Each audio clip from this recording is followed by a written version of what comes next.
but the venue is already booked. The first thing we did after getting married was fight with Make My Trip for a refund. I did not have the bandwidth to handle that. I think she fought with that priest person. Father was running and crossing the road and it burst. He basically took some Calpol and came to his own wedding. Hello and welcome to another video from the wedding series. It has been a long time since I've shot one of these. Not like anyone cares, but it's just my personal schedule. So I have thought that I would do a certain number of these and see how they perform. So on that schedule in my mind, this has been long overdue. Today's video is about all the things that went wrong at my wedding. So a wedding is a huge thing, right? Many things have to come together for a wedding to run smoothly. So there are many things that go wrong at a wedding. Today I'm just going to list down a few things that went wrong at my wedding. I don't know if this is going to help anyone prevent these things because these are not really things you can control. But I think it will sort of, like all the brides to be, they might be reassured that even if not everything runs perfectly and smoothly, still your wedding is pretty much the most memorable day and things just work out. So no need to stress so much about all the details. So first thing that actually went wrong much before the wedding was, even though we had actually decided on getting married about a year or more than a year before our actual wedding date, the venues are actually getting booked these days not one and a half or 2 years before your wedding date. So venue hunting, even though we had decided on getting married so much earlier, I think it was also because we got married in February. It is the peak season of Bengali marriages. So getting a wedding venue for those dates, it's a bit difficult. Like as soon as you decide that you want to get married, the first thing you should do is start looking for a venue. Also, one of our major conditions for a venue was that my parents and I also wanted the venue to be very near to our house. You might actually consider this as a tip for getting married. Like if you are especially from the bride's side, the entire wedding will take place from the bride's family. So what happens is there are a lot of things that if the venue is very far away from your home, there are chances you will forget some things and people will have to come back and get it and all those hassles might be there. One thing I think is absolutely essential is getting a venue close to your house, preferably in a walkable distance or maybe like 5 to 10 minutes by car. I think that is the ideal distance. So we were looking at venues which were at a maximum of 20 minutes distance by car from our house.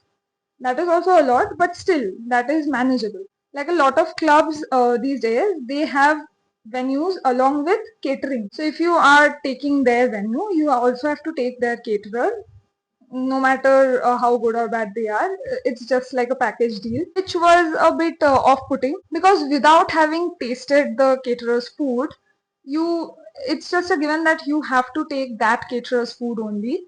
So that was sort of a deal breaker for us. But anyway, we did look at a few venues which had this condition. We more or less liked them. It was not like very good or something. But there was this one venue which was actually really good. Like it was on the ground floor also. So the venue was like the ground floor and the lawn were given for some purposes. And then there were two floors above that. And those two floors were given separately. So the issue with those two floors was that there was no lift. If anyone wanted to get anything, they would have to climb up and down every time. The venue was good, but this was one of the issues. And the ground floor of that venue was already booked. For my wedding date, which was 13th February 2025, we had gone to see the venue in January 2024. The venue was already booked for that. How is it possible? I don't know. But anyway, then we also saw another banquet of the same club. So there also the banquet was very small. There was a lift. It was on, I think, the second floor. But the banquet was very small and like the wedding would be in an outdoor setting, but it was like a small veranda and I don't even know if photographers would have the place to stand. It felt a little stuffy and I had around what, 350 to 400 guests. on the guest list. We would not have been able to accommodate those people in that venue. After that, we went to another venue which was around 10 minutes from our house, and we really liked the venue. There was one issue, like it was more like a basketball court. It was a basketball court of an apartment. The location was nice, but like it's a basketball court. First thing is that. Second thing, so the basketball court was the outdoor setting, and inside it was a badminton court. Very sporty. The wedding ceremony would be held outdoors, and inside would be the buffet, and inside would also be the seating area for the groom and the bride. This was a bit like, okay, fine. Since we were not able to find any other venues, we were like, okay, fine, we'll make do with that. And also, the hall was available for only 12 hours. This was also another issue actually. Many halls do this nowadays, but if you are someone who will have people staying over at your bashor, which many people do, then you would have to arrange for a separate hotel, preferably near the venue. But anyway, we were okay with all of this. We came back home and we were just discussing on it, like how it would work out, where we would do what. These things we were deciding on. So then the person from the venue called us the next day that have you finally decided that you are going to book this? So we had more or less decided. We were like, yeah. So today in the evening, there was a deposit of a certain amount that they wanted. So my father was supposed to go that evening and put down the deposit with that person. So he called and said that. So I think for some reason that day my father was not able to go, and I was also not able to go. So we called him and told him that we would be going the next day. Make a pencil booking. Please don't give it to anyone else. And this, I'm talking about January 2024 for a wedding venue in February 2025. So the next day, my father has called him that today at such and such time I'll go, but the venue is already booked. Yeah, like how can it be? We asked you to do a pencil booking also. We had more or less decided that this is going to be the venue.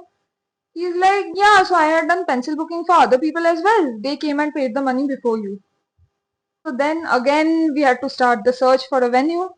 And then finally, we decided on one venue, which was like around 10 minutes walking, 10 or 15 minutes walking from my house, and 5 minutes by car from our house, which was the location was ideal. My parents first saw the venue and then they called me. Then I also went there. I saw the venue. There was a building, there was a lawn. So we were like, yeah, fine, this works. And then we finalized that venue. So this is one thing that went wrong at the beginning only, because the venue got booked before we could deposit the money, and then we had to go for a separate venue, which also turned out pretty nice. Again, nothing to stress about, but a very common thing that does go wrong. The next thing that went wrong, it was not from our side, it was actually from my husband's side. So they have a family purohit, a priest basically, and he has been doing everything, every ritual that their family has, that person only has been doing, and he was supposed to do his wedding as well. About a week before our wedding date, the person fell sick. A priest is actually a major part of a wedding. So, a priest falling sick last minute is actually a big deal. But then that also got sorted. They found another priest who was actually a family member of the previous priest only. This was another hiccup that we faced. The next thing is actually something no one can predict and there is no way to prevent. So our wedding was on 13th February. Our Eyebrow Bhaat was 12th February. So the Eyebrow Bhaat has gone smoothly. So the guests have come and now everyone was just going home. So some of my friends were still there. So then I received a call from my husband. That is when I found out actually what had happened. So he dealt with it entirely on his own. Even he was having his eyebrow bath, but he totally dealt with this, and he did not want me to get stressed because I was already a very stressed bride. So he did not want to add to that stress. That is why he informed me after he had taken care of the entire thing. So what happened was, just when he sat down to have his eyebrow bath, he received an email. So our honeymoon was booked on 8th of March. So we were getting married on 13th February and we were going on our honeymoon on 8th of March. So we had done all the bookings in around November. So all the flights and the hotels, everything was booked. For the flight, what we had done is we were going from Bangalore. From Bangalore, we were going to Trivandrum, and then from Trivandrum, we were going to Malé in Maldives. The first flight, which was from Bangalore to Trivandrum, it was Air India. And the second flight, which was from Trivandrum to Malé, it was Maldivian Airlines. But this entire thing was packaged like it is one flight by Make My Trip. Even though it was different PNRs, they were selling it like it's one flight. So on the day of the eyebrow bath, my husband received this email saying that the second flight, basically the one from Trivandrum to Malé, had been rescheduled by 12 hours, which basically means that our flight, which was supposed to leave Trivandrum at 11 a.m., now it would leave Trivandrum at 10:30 p.m. So the entire day would be wasted, na? And we have already paid for our resort. The entire day would be wasted. Our money would be gone. So first thing my husband did was he booked another flight immediately, because otherwise we wouldn't be able to get to our holiday probably. And for the other flight, they were saying that we are going to refund you the money which will be from Trivandrum to Malé, but we cannot refund you the money which will be from Bangalore to Trivandrum. But then what good would that do us? Like, what would we do by going from Bangalore to Trivandrum? And from Trivandrum, there were no other flights. All other flights were in the evening only to Malé. Only this one flight was there, which was in the morning. That also got rescheduled to the night. So it's not like we could go to Trivandrum and book another flight from there. That option was also not there. This happening just on the day before your marriage, on your eyebrow bhaat day, was a hiccup no one could have predicted. But then this also happened. So he basically just booked the tickets, the new tickets, and he parked this issue, which we would actually take up after we got married. The first thing we did after getting married was fight with Make My Trip for a refund. Next thing that went wrong, so I can't say that it went wrong, but I'll just walk you through it. So the decorator who was decorating my venue, I had hired him for decorating my house as well. So the things that would happen at my house was my eyebrow bhat and my Gai Hulud. So the Gai Hulud would happen on the rooftop. He basically gave a setup, like there was a backdrop, and I think he gave a seat, and that was it.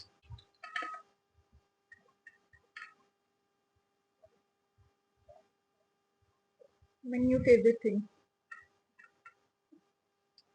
When they showed me the completed decor, I obviously did not like it, because my husband's decor. So my husband was also doing the same thing. At my husband's place, the person had decorated the Gai Hulud backdrop very nicely. So he sent me a picture of that. Then I saw my decor and I was like, this is not even close. So then I had to call up the decorator once again.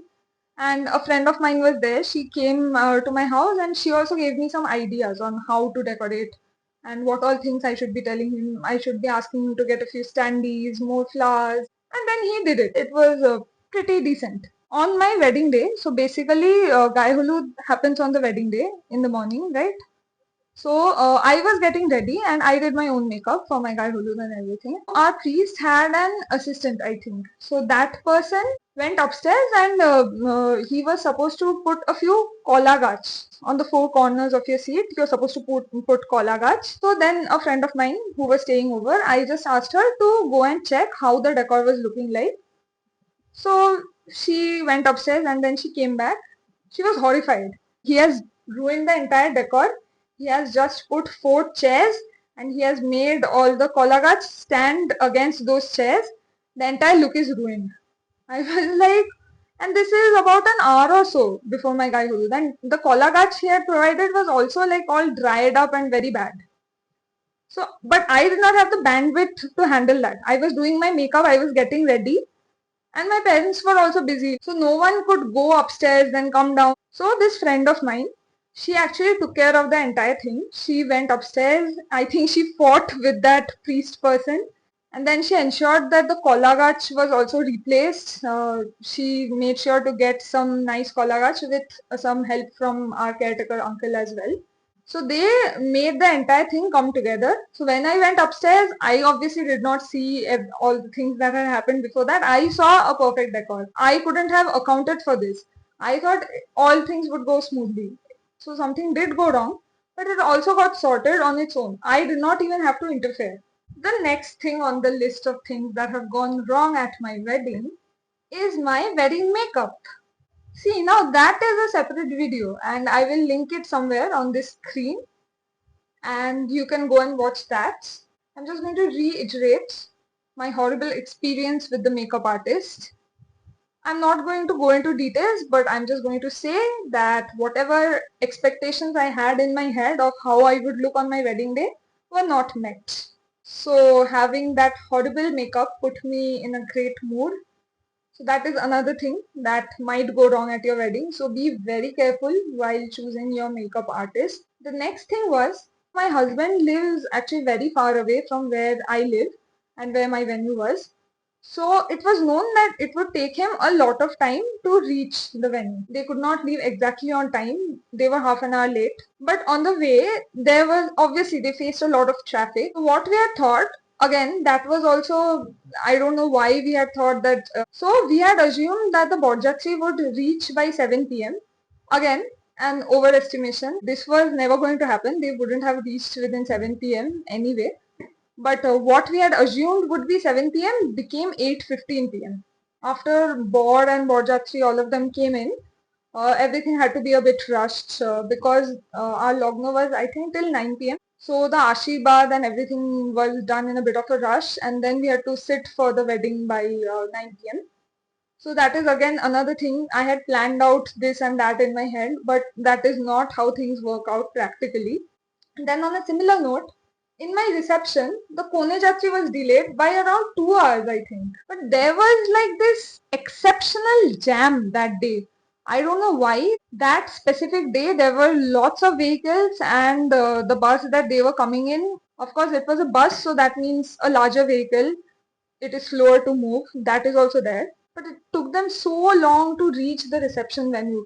Like half of my friends had left by the time they came. So again, this was another thing that you cannot think of these things. This is just something circumstantial. Then the day after the wedding, basically the bidai ceremony, when I was coming from my house to my husband's house, so we had to take a few sweets and those things with us.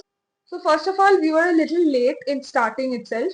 After that, we had come about 7 to 8 kilometers, and then we remembered that the sweets we were supposed to take, which my father had arranged for with lots of care, we had forgotten to take that only with us.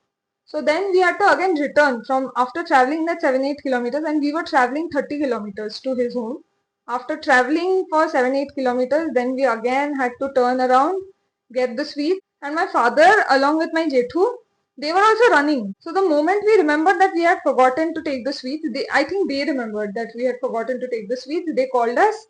They were like, "You have forgotten this." So then we came back till a certain point, and then they came running from the house. Somehow they got a rickshaw, took it, and I could see like the car was coming. My father was running and crossing the road to get it to me. So again, that was another thing that we missed. Of course, when I'm talking about things that went wrong at my wedding, I cannot not mention acne. So my acne started flaring up from December. Not even December, like mid-December, I'll show you how my skin looked. I'll try to put a picture of how my skin looked like mid-December. And from then to mid-February, how my skin looked like. I don't know what happened. Towards the end of December, I started getting like major acne flare-ups. So initially I was getting like 1 or 2 acne pustules. So I thought that yeah, by the time I'm getting married, these will go away. So I was not paying much heed to it. Then I started getting one acne every day. Like every day I would get a flare up and my face filled up with acne. So as a bride, this is like perfect. Every bride's perfect dream. So that is one major thing that went wrong at my wedding. But of course, my husband had to match my acne marks, so he got a few marks of his own. What happened was, so he was living with his roommates in Bangalore. So I think he was cooking something one fine day. I was on video call and he was cooking in the kitchen. I don't know what happened and why he did this, but suddenly he just came to the kitchen and there was some dal cooking in the pressure cooker. And you know, right, when you're cooking something in a pressure cooker, you have to wait for some time before you can open the pressure cooker. So he just turned off the gas and immediately tried to open the pressure cooker and it burst right in front of me. But luckily he had some reflexes, so he just turned his face away from the blast. But it did like hit his neck area and his entire body. Obviously, first thing he did was went to the shower and then he put ice and All those first aid things he did, but these are burn marks, right? And they are still there actually. And this happened in around, I would say, this happened in December as well. And the wedding was in 2 months, so obviously the burn marks would be there. In the pictures also, the burn marks are still there. I have acne marks, he has burn marks. This could have been a major accident, but by God's grace, we could avoid that. But anyway, this was also one thing that went wrong before the wedding. So in the wedding pictures, you can see the burn marks over here. And as if all of this was not enough, the cherry on the cake was that my husband was incredibly sick on his wedding day. He had fever, he had loose motion. I was unaware of all of this. When finally we did sit for the wedding, I found out that he has been going through this the entire day. He basically took some Calpol and came to his own wedding because he had fever. So despite all of this, when I do look back at my wedding, I can only think of happy memories. Things go wrong at a wedding. Like these are things that you cannot even control. And there is no use stressing about everything to go perfectly. I did that. I know I have done that. That is why I can say it now from experience that you should not be stressing about every single little detail. Most of the things will be out of your control on your wedding day, and that is completely okay. Still, your wedding will go perfectly, smoothly, and it will be one of the happiest days of your life. Just enjoy it. I've been saying this in my previous videos as well. You just need to enjoy your wedding day because those memories will be for life.